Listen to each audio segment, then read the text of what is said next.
sat, breathing heavily. I was myself half stunned and looked in wonder at one after another. Quincy Morris tightened his belt with that quick movement which I knew so well. In our old wandering days, it meant action. Mrs. Harker grew ghastly white, so that the scar on her forehead seemed to burn. But she folded her hands meekly and looked up in prayer. Harker smiled, actually smiled, the dark, bitter smile of one who is without hope. But at the same time, his action belied his words, for his hands instinctively sought the hilt of the great Kukrai knife and rested there. When does the next train start for Glatz? Said Van Helsing to us generally. At 6:30 tomorrow morning. We all started, for the answer came from Mrs. Harker. How on earth do you know? Said Ord. You forget, or perhaps you do not know, though Jonathan does, and so does Dr. Van Helsing, that I am the train fiend. At home in Exeter, I always used to make up the timetable, so as to be helpful to my husband. I found it so useful sometimes that I always make study of the timetables now. I knew that, if anything were to take us to Castle Dracula, we should go by Galatz, or at any rate through Bucharest. So I learned the times very carefully. Unhappily, there are not many to learn, as the only train tomorrow leaves, as I say. Wonderful woman, murmured the professor. Can't we get a special? Asked Lord Godalming. Van Helsing shook his head. I fear not. Lisland is very different from yours or mine. Even if we did have a special, it would probably not arrive as soon as our regular train. Moreover, we have something to prepare. We must think. Now, let us organize. You, friend Arthur, go to the train and get the tickets, and arrange that all be ready for us to go in the morning. Do you, friend Jonathan, go to the agent of the ship and get from him letters to the agent in Galatz, with authority to make search the ship just as it was here. Morris Quincy, you see the vice-consul and get his aid with his fellow in Galatz, and all he can do to make our way smooth, so that no times be lost when over the Danube. John will stay with Madame Mina and me, and we shall consult. For so if time be long, you may be delayed, and it will not matter when the sun set, since I am here with Madame to make report. And I, said Mrs. Harker brightly, and more like her old self than she had been for many a long day. She'll try to be of use in all ways, and shall think and write for you as I used to do. Something is shifting from me in some strange way, and I feel freer than I have been of late. The three younger men looked happier at the moment, as they seemed to realize the significance of her words. But Van Helsing and I, turning to each other, met each a grave and troubled glance. We said nothing at the time, however. When the three men had gone out to their tasks, Van Helsing asked Mrs. Harker to look up the copy of the diaries and find him the part of Harker's journal at the castle. She went away to get it. When the door was shut upon her, he said to me, We mean the same. Speak out. There is some change. It is a hope that makes me sick, for it may deceive us. Quite so. Do you know why I asked her to get the manuscript? No, said I, unless it was to get an opportunity of seeing me alone. You are in part right, friend John, but only in part. I want to tell you something, and oh, my friend, I am taking a great, a terrible risk, but I believe it is right. In the moment when Madame Mina said those words, that rest both our understanding, an inspiration came to me. In the trance of 3 days ago, the Count sent her his spirit to read her mind. Or, more like, he took her to see him in his earth box in the ship, with water rushing just as it go free at rise and set of sun. He learned then that we are here, for she have more to tell in her open life, with eyes to see and ears to hear than he, shut as he is in his coffin box. Now he make his most effort to escape us. At present he wonder not. He is sure with his so great knowledge that she will come to us at his call, but he cut her off. Take her, as he can do, out of his own power, so she come not to him.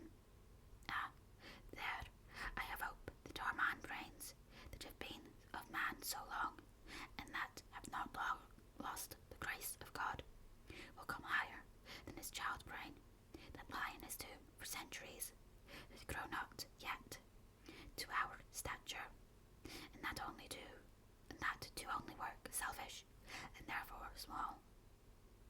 Here comes Madam Mina, not a word to her of her trance. She know it not, and it would overwhelm her and make despair, just when we want all her hope, all her courage, when most we want all her great brain, which is trained like a man's brain, but is of sweet woman, and have a special power which the Count give her, and which he may not take away altogether, though I think not so. Hush, let me speak, and you shall learn. Oh, John, my friend, we are in awful straits. I fear as I never feared before. We can only trust the good God. Silence. Here she comes. I thought that the professor was going to break down and have hysterics, just as he had when Lucy died, but with a great effort he controlled himself, and was at perfect nervous poise when Mrs. Harker tripped into the room, bright and happy looking, and, in the doing of work, seemingly forgetful of her misery. As she came in, she handed a number of sheets of typewriting to Van Helsing. He looked over them gravely, his face brightening up as he read. Then, holding the pages between his finger and thumb, he said, Friend John, to you with so much of experience already, and you too, dear Madam Mina, that are young, here is a lesson. Do not fear ever to think. A half-thought has been buzzing often in my brain, but I fear to let him loose his wings. Here now, with more knowledge, I go back to where that half-thought came from, and I find that he be no half-thought at all, that be a whole thought, though so young that he is not yet strong to use his little wings. Nay, like the ugly duckling of my friend Hans Andersen, he be no duck thought at all, but big swan thought, that sail nobly on big wings, when the time come for him to try them. See, I read here what Jonathan have written. The other of his race who, in a later age, again and again, brought his forces over the great river into Turkeyland, who, when he was beaten back, came again and again and again, though he had to come alone from the bloody field where his troops were being slaughtered, since he knew that he alone could ultimately triumph. What does this tell us? Not much, no. The Count's child thought, see nothing, therefore he speaks so free. Your man thought, see nothing, my man thought, see nothing, till just now. No, but there comes another word from someone who speak without thought, because she, too, know not what it might mean.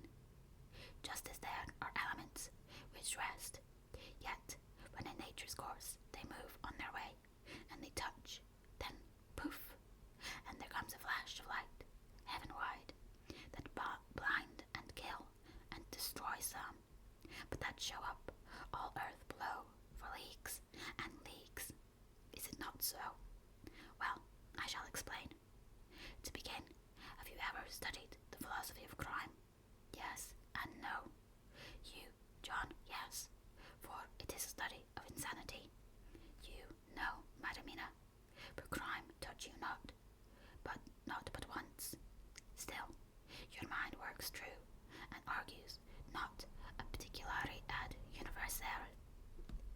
is this peculiarity in criminals. It is so constant in all countries and at all times that even police, who know not much from philosophy, come to know it empirically. That is to be empiric. The criminal always works at one crime. That is the true criminal, who seems predestinate to crime and to all of none other. The criminal has not full man-brain. He is clever and cunning and resourceful, but he be not of man stature as the brain. He be of child-brain in much. Now, this criminal of ours is predestinate to crime also.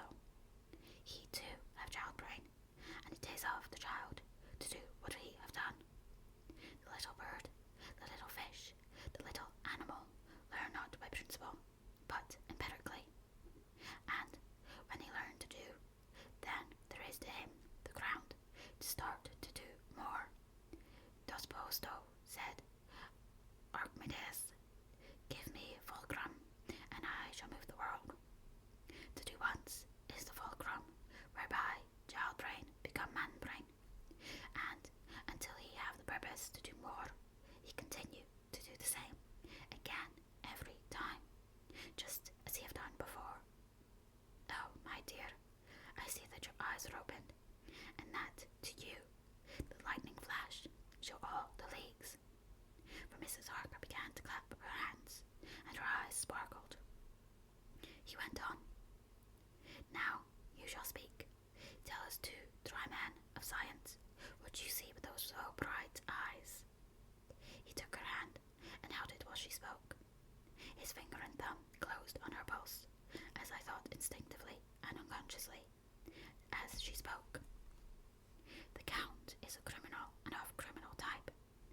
Nordau and Lombroso would so classify him, and, qua criminal, he is of imperfectly formed mind.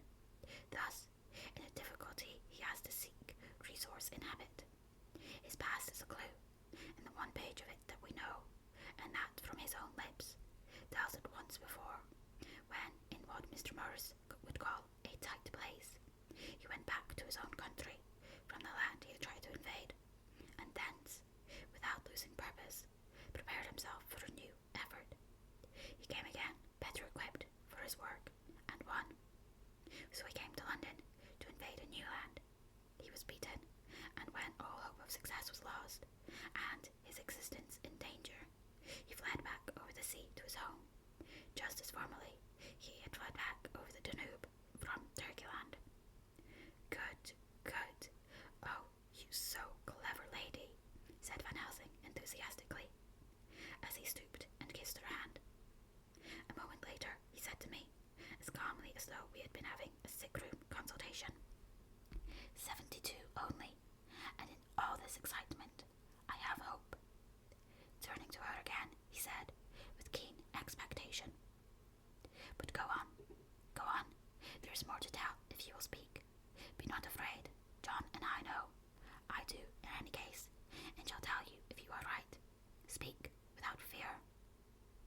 I will try to, but you will forgive me if I seem egotistical. Nay, fear not.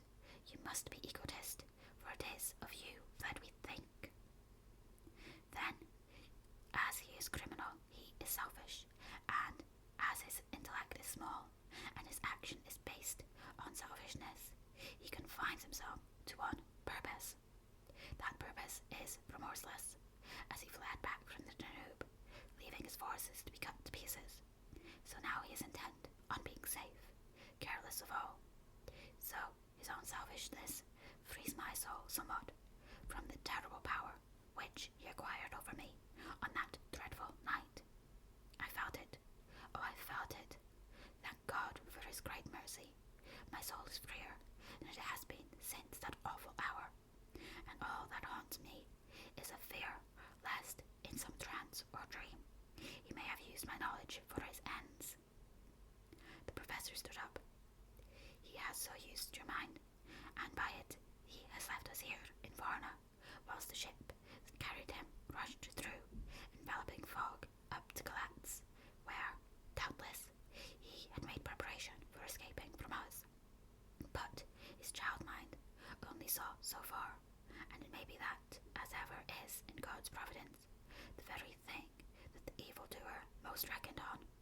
selfish good turns out to be his chiefest harm.